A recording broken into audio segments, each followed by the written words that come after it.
설교 제목 한번 따라하겠습니다. 신앙은 임마누엘이다.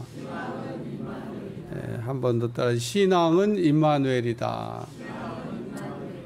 히브리 기자는 우리에게 믿음에 관한 말씀을 제공하고 있는데, 히브리서 11장을 우리가 보면 믿음의 정의와 믿음에 산 사람들의 그 이야기를 소개해 주고 있습니다.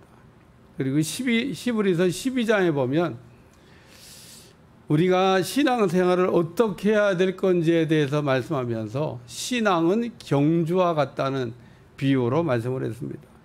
그러므로 우리가 신앙생활을 잘하기 위해서는 마라톤을 뛰는 선수처럼 경주를 해야 된다는 겁니다. 장거리 마라톤을 뛰는 이 경주하는 선수는 경주하기 전에 세 가지 일을 해야 되는데, 첫째는 무거운 짐을 맡기고 뛰어야 되는 겁니다. 무거운 짐을 우리가 지고 경주를 할 수는 없기 때문입니다. 둘째는 표대를 정하라고도 그랬습니다. 우리가 향방 없는 뜀박질을 하면 안 되는 것처럼 우리가 예수님을 바라보고 예수를 얻기 위하여 달려가야 된다는 겁니다. 세 번째는 상 받도록 뛰어야 되는 겁니다. 우리가 경주하고 난 다음에 상을 못 받으면 안 되는 겁니다. 그래서 우리가 경주를 이렇게 시작했으면은 끝까지 달려가야 돼요. 중간에 포기하면 상이 없습니다. 우리가 그래서 신앙의 경주를 우리가 끝까지 또 잘 달려가야 되지만 법대로도 우리가 뛰어야 되는 겁니다. 그리고 우리가 뛰는 그 경주는 단거리가 아니고 장거리 경주이기 때문에 중간에 뭐 잘했다, 뭐 못했다 이런 평가를 할 필요도 없습니다. 왜냐하면 신앙의 중간 평가는 의미가 없어요. 아직도 뭐 갈 길이 많은데. 그래서 보면 어떤 사람들은 신앙의 반환점까지는 잘 달려간 사람들이 많이 있었습니다.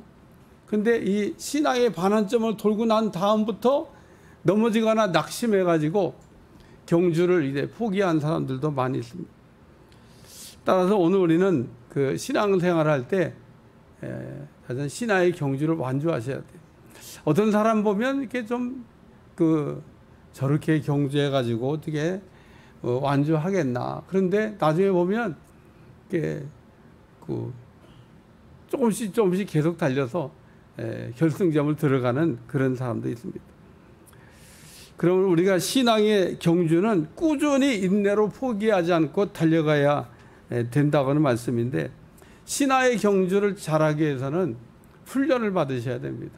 우리가 자녀를 키울 때 어떤 사람을 보면 칭찬만 하면서 자녀를 키우겠다고 하는 사람도 있고, 또 어떤 사람은 또 책망만 하면서 자녀를 키운 사람도 있는데, 다 잘하는 게 아니라고 생각을 합니다.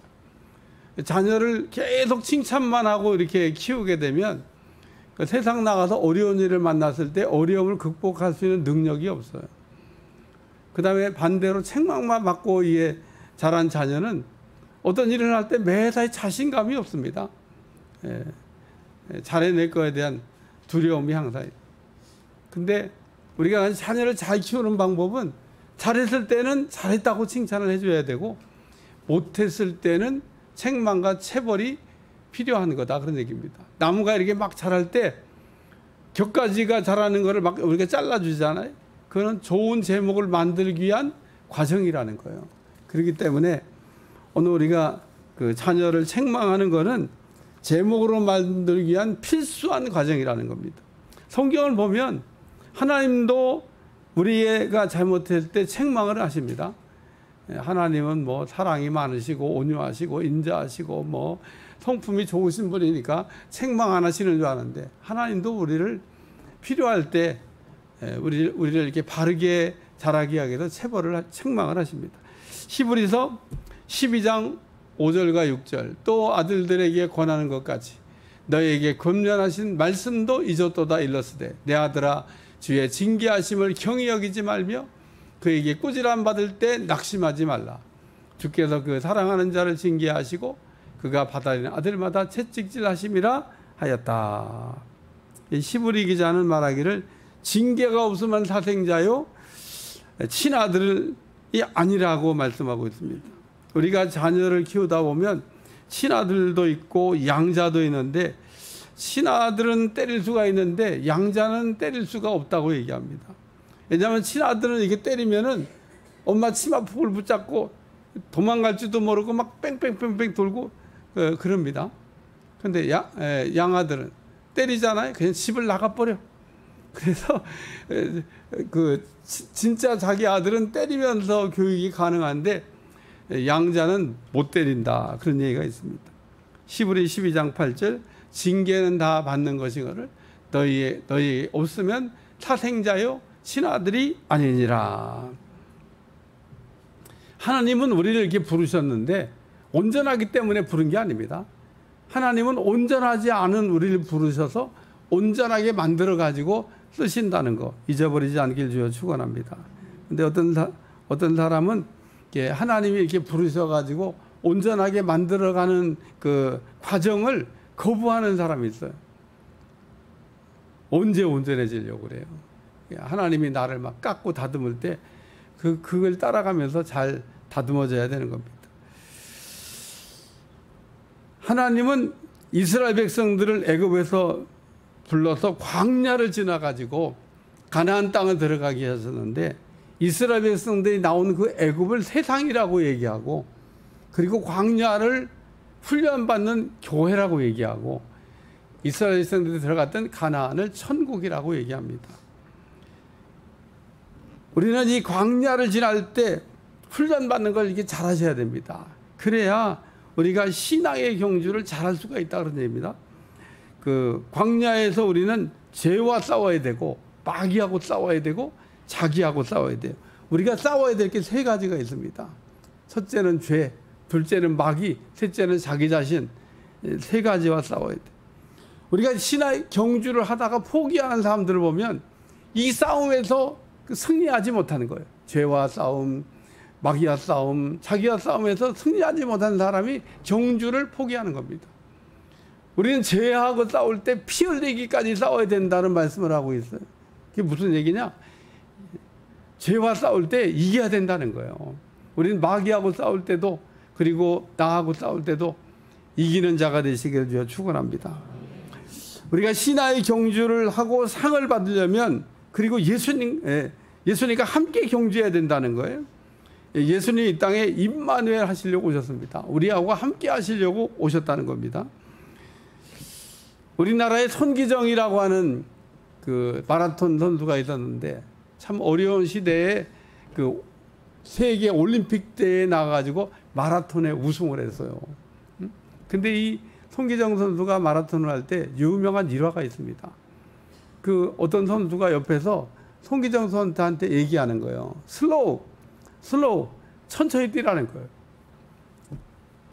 그리고 자기하고 같이 뛰자고 했던 파트너가 있었답니다. 그래서 손기정 선수가 그 선수하고 맞춰서 뛰다 보니까 스타디움까지 같이 잘 들어오게 됐는데, 마지막에 손기정 선수가 좀 더 빨리 달려서 1등하고 그 선수가 2등을 했다는 거예요.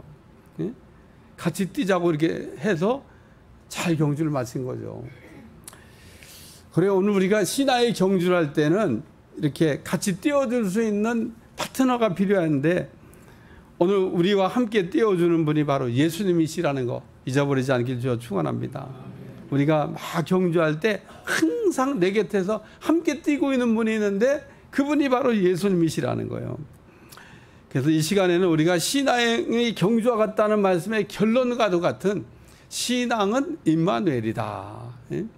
그래서 오늘 히브리 12장을 보면요, 신앙은 경주다 그러면서 그 다음에는 신앙은 훈련이다, 그리고 결론으로 신앙은 임마누엘이다 이렇게 말씀하고 있어요.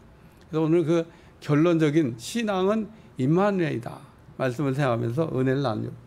첫 번째는 예수님과 동거하는 거. 한 번 더 예수님과 동거하는 거.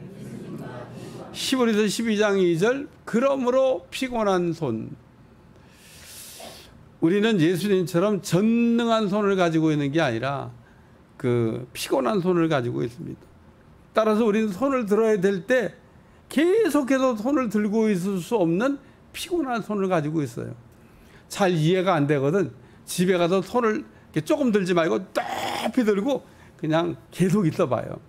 손이 떨어지는지 안 떨어지는지. 손을 계속 들고 있을 수가 없어요. 우리 손은 피곤한 손이기 때문에 떨어지게 돼 있어요. 출애굽기 17장에 보면 모세는 그 느비딤 골짜기에서 아말렉 족속들과 전쟁을 할 때 여호수아는 전쟁을 내보내고 모세는 기도하러 산에 올라갔습니다.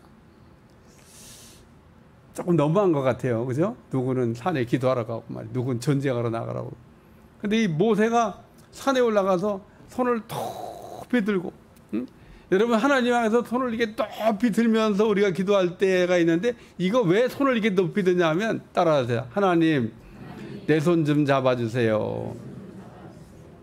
우리 아침에 또 사냥할 때 손을 이렇게 하잖아요.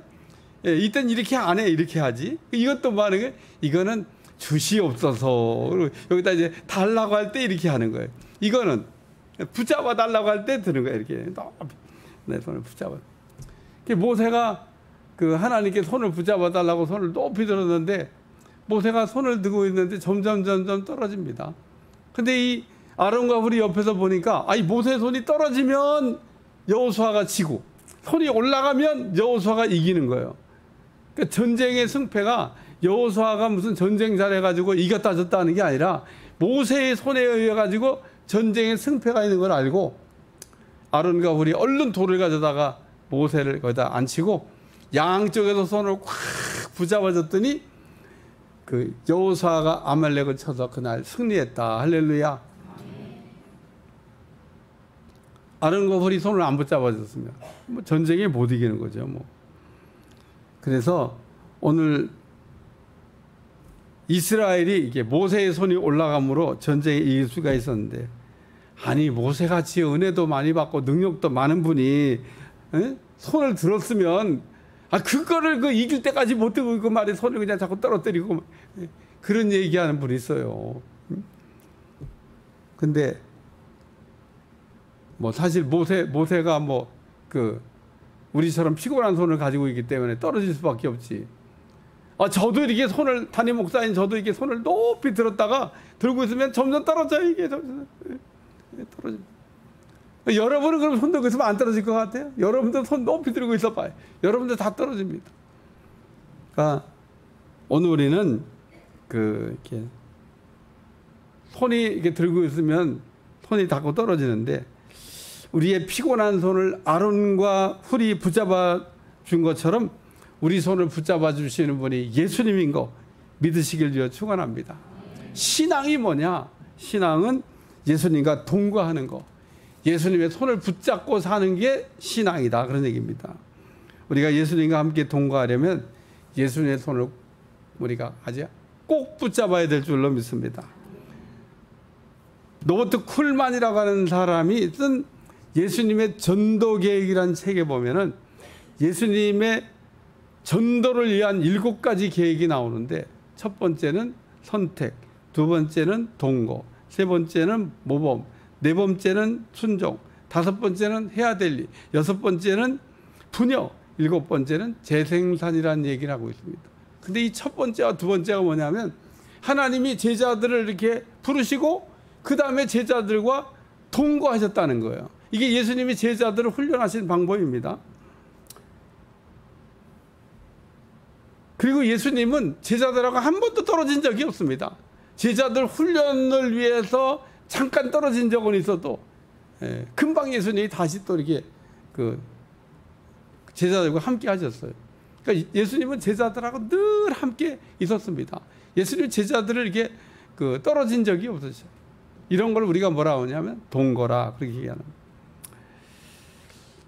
그래서 예수님이 제자들을 부르신 목적이 뭐냐? 예수님이 제자들과 함께 동거하시려고 부르셨다. 마가복음 3장 13절에 15절 또 산에 오르셔서 자기가 원하는 자들을 부르시니 나온지라. 이에 12를 세우셨으니 이는 자기와 함께 있게 하시고 또 보내사 전도도 하며 귀신을 내쫓는 권능도 가지게 하려 하심이라. 예수님이 왜 그러면 이 동거하는 방법으로 제자 훈련하셨을까?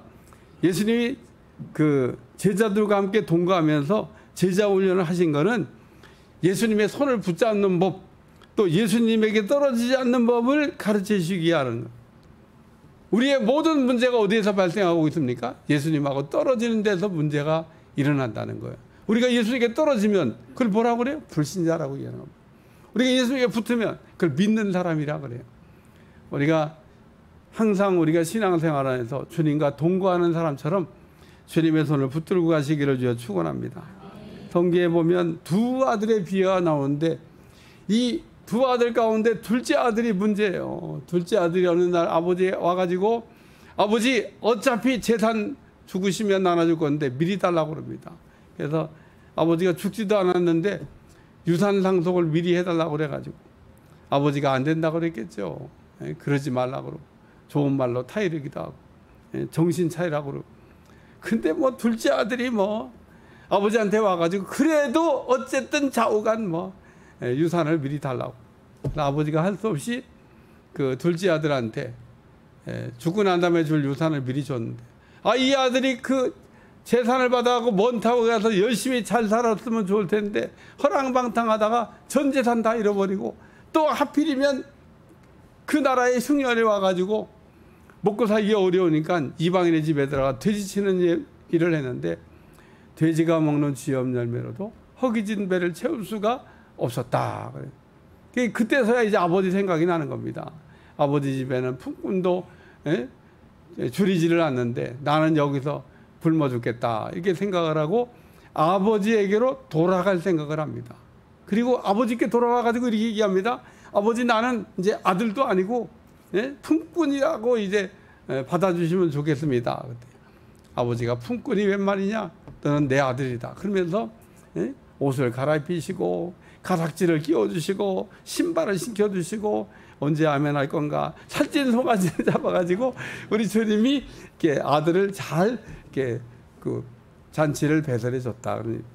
우리가 둘째 아들처럼 아버지 집을 떠나면 안 될 줄로 믿습니다.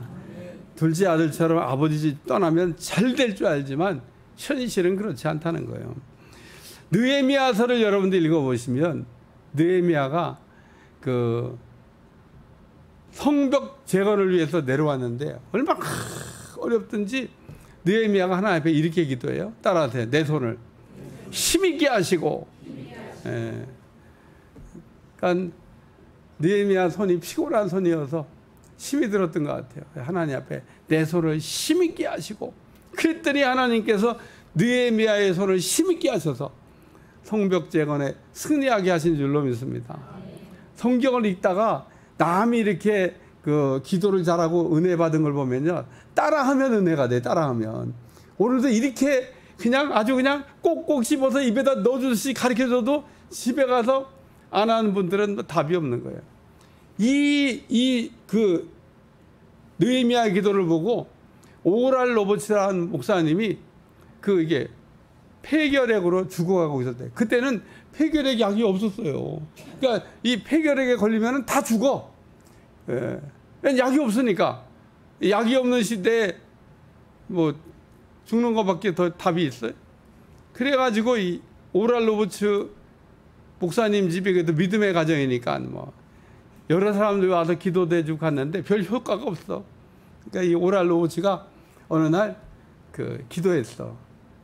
하나님 내 손을 힘있게 하시고 이렇게 기도한 다음에 그 손을 자기 머리에다가 얹었어. 이렇게 뭐 남이 꼭 안서야 등용나타 자기가 내 손을 힘있게 하시고 딱 얹었어. 그랬더니 병이 났어. 그리고 그때부터 그 오랄 로버츠의 오른손을 오른손의 민감성, 이분은 오른손을 딱 사람 몸에 갖다 대면 병명이 나와. 그리고 그 병을 고쳐. 그래야 미국 전역에 아주 대부흥을 일으켰던 아주 뭐 그래서 그분이 얼마나 막 그 역사를 일으켰는데 미국에 아예 대학을 하나 세웠어. 네? 대학. 오랄 로버츠 대학이 있어요. 저도 거기 학교 가서 조금 공부했어요. 오랄 저도. 그러니까 오늘 여러분이 내 손을 힘있게 하시고 우리가 피곤한 손이 예수님과 동거하게 되면 예수님의 손을 붙잡으면 힘있는 손이 될 줄로 믿습니다. 그래서 우리 주님이 임마누엘 나하고 너희가 동거하면 내 손을 붙잡으면 너희의 피곤한 손이 힘 있는 손이 된다. 할렐루야. 오늘도 우리의 손은 피곤한데 주님을 붙잡고 주님과 함께 하심으로 힘 있는 손이 되시기를 주여 축원합니다. 두 번째는 예수님과 동행하는 것. 따라 예수님과 동행하는 것. 12장 12절 연약한 무릎을 일으켜 세우고 우리와 임마누엘 우리가 동행하시는 예수님께서 연약한 무릎을 일으켜 세워주신다고 하는 말씀입니다. 우리의 연약한 무릎을 가지고 있기 때문에 무릎 꿇지 않아야 될 때 무릎을 왜 그렇게 잘 꿇나 몰라요. 그러나 우리는 함부로 아무 때나 우리의 무릎을 꿇으면 안 된다는 거예요. 우리가 무릎을 꿇을 땐 딱 한 가지 경우가 있습니다. 하나님께 기도할 때는 무릎을 꿇을 수 있지만 그 외에는 어떤 곳에서도 여러분이 함부로 무릎을 꿇지 않기를 축원합니다.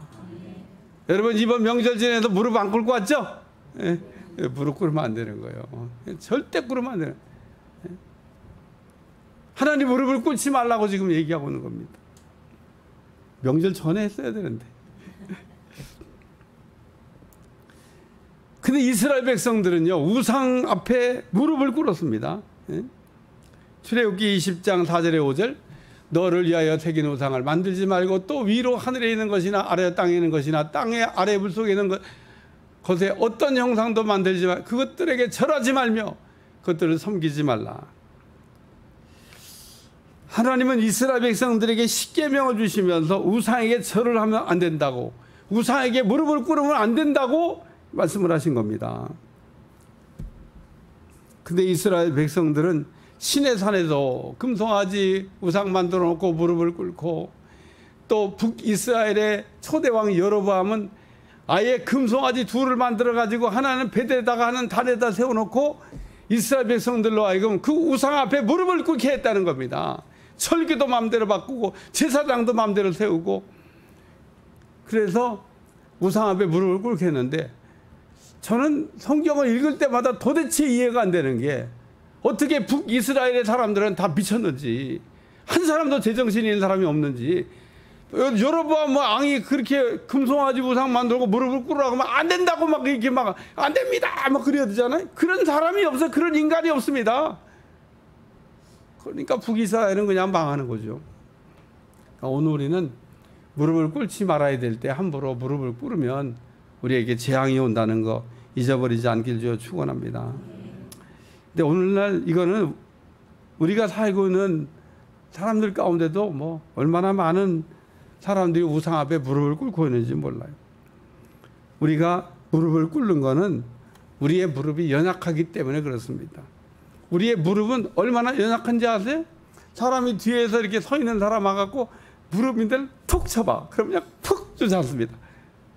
집에 가서 남편이 이렇게 서 있으면 뒤에 가서 툭 하고 무릎을 쳐봐. 툭 하고 앞으로 무릎 꿇는다니까. 큰일 나.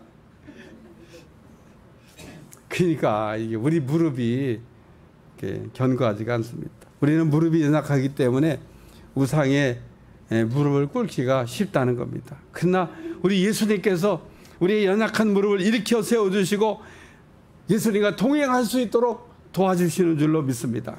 우리가 무릎을 세워가지고 우리 예수님과 함께 걸어가야 된다는 거예요. 신앙은 우리 예수님과 임마누엘 예수님과 동행하는 거죠. 우리가 예수님과 함께 무릎을 세우고 걸어가기 위해서는 보조를 맞으셔야 돼요. 예수님이 빨리 가면 나도 빨리 가고 예수님이 느리 가면 나도 느리 가고 예수님이 서면 나도 서야 되는 겁니다. 예수님이 안 가고 서 계신데 내가 가면 안 되는 거예요. 그러니까 오늘 우리는 예수님이 어떻게 지금 하시는지를 잘 보고 예수님과 함께 가야 돼요. 그렇게 가시길 주여 축원합니다. 출애굽기 40장 36절 37절 구름이 성막에 떠오를 때는 이스라엘 자손이 그 모든 행진하는 길에 앞으로 나아갔고 구름이 떠오르지 않을 때는 떠오른 날까지 나아가지 아니하였으며 이스라엘 백성들이 애굽에 나아가지고 광야길을 걸어갈 때의 원칙입니다. 성막에 구름이 떠오르면 가는 거예요. 구름이 떠오르지 않을 때는 그냥 머물러 있는 거예요. 오늘 우리는 하나님이 우리를 인도하시는 대로 어디든지 따라가야 될 줄로 믿습니다. 에베소 6장 13절 그러므로 하나님의 전신갑주를 취하라. 이는 악한 날에 너희가 능히 대적하고 모든 일을 행한 후에 서기 위함이라. 우린 전신갑주로 무장하고 마귀를 능히 대적하고 모든 일을 행한 후에 무릎을 꿇으면 안 된다는 겁니다. 우리는 마귀와 영적 전쟁을 한 후에 무릎을 꿇지 않고 서 있어야 된다는 거예요. 우리가 연약한 무릎을 꿇는 것은 마귀에게 항복한다는 건데, 반대로 우리 예수님은 우리의 연약한 무릎을 일으켜서 세워주시는 분이 되실 줄로 믿습니다.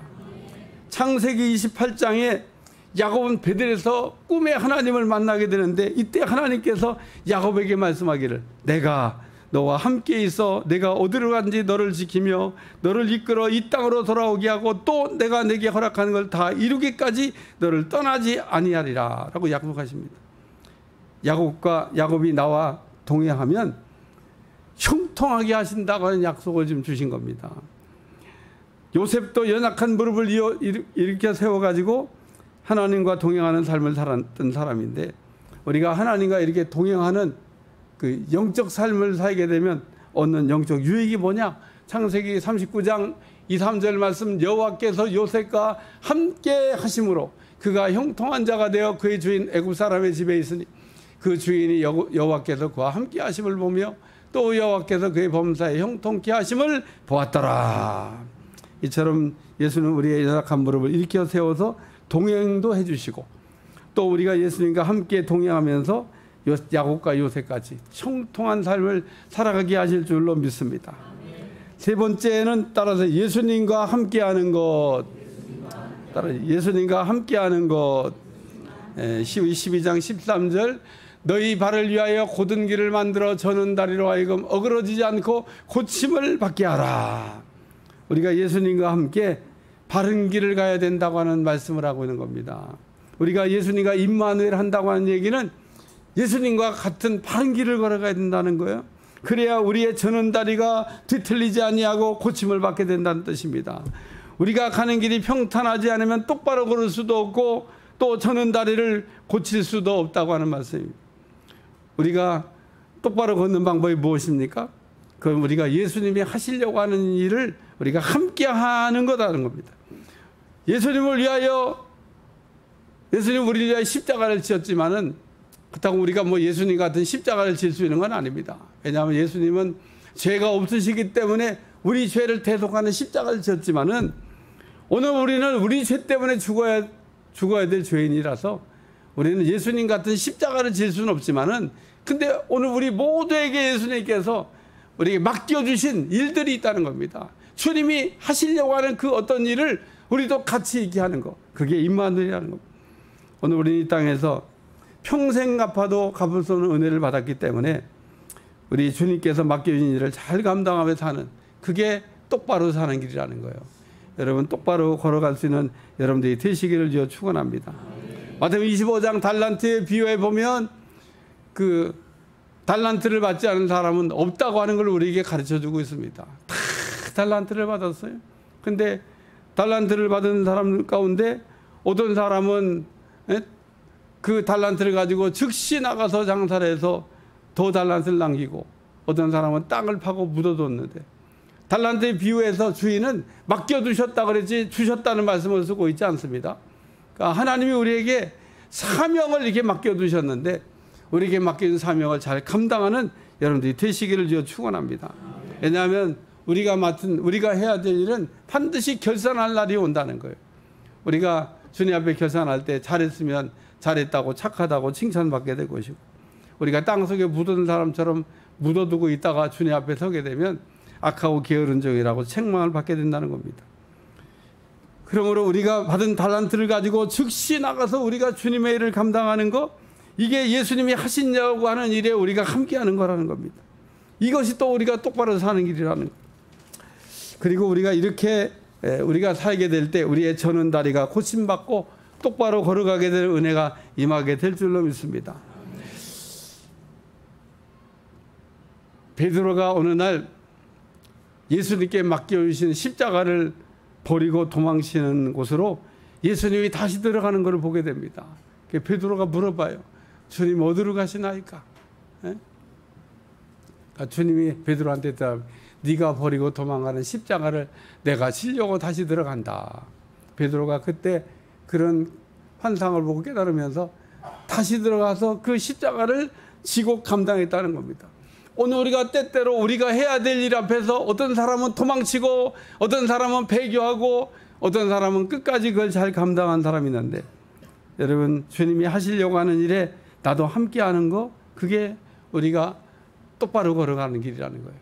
우리의 저는 다리는 우리가 똑바로 걸어갈 수가 없는데, 우리가 주님이 하시는 일을 감당하게 되면 저는 다리를 고치셔서 온전하게 갈 수 있게 하시는 줄로 믿습니다. 결론적인 말씀입니다. 신앙은 예수님과 함께 동거하는 겁니다. 우리가 예수님과 함께 거하면서 예수님 손을 놓지 아니하고 예수님 손을 꼭 붙들고 가는 여러분들이 되시길 바라고, 신앙은 예수님과 동행하는 겁니다. 예수님과 보조를 맞춰서 같이 가야 된다는 거예요. 빨리 가도 안 되고 느리 가도 안 되고. 그리고 신앙은 우리가 예수님이 하시려고 한 일에 우리가 함께하는 거라는 겁니다. 예수님이 우리에게 맡겨주신 일들을 우리가 잘 감당하며 사는 거, 그게 우리가 임마누엘 신앙으로 사는 거다, 그런 얘기입니다. 오늘 우리가 감당해야 될 일 앞에서 도망치거나 배교하는 사람이 아니라 예수님이 맡겨진 일을 잘 감당하고 승리하는 여러분들이 되시기를 주여 축원합니다. 신앙은 그래서 임마누엘이라는 거예요. 신앙은 주님과 함께 동거하는 거, 신앙은 주님과 함께 동행하는 거, 신앙은 주님의 일에 우리가 함께 동참하는 거, 이것이 신앙이다. 기도하겠습니다. 하나님, 오늘도 신앙은 임마누엘, 우리 주님과 우리가 동거하고 또 동행하고 동참하는 종들이 다 되게 하여 주옵소서. 예수님의 이름으로 기도합나이다. 아멘.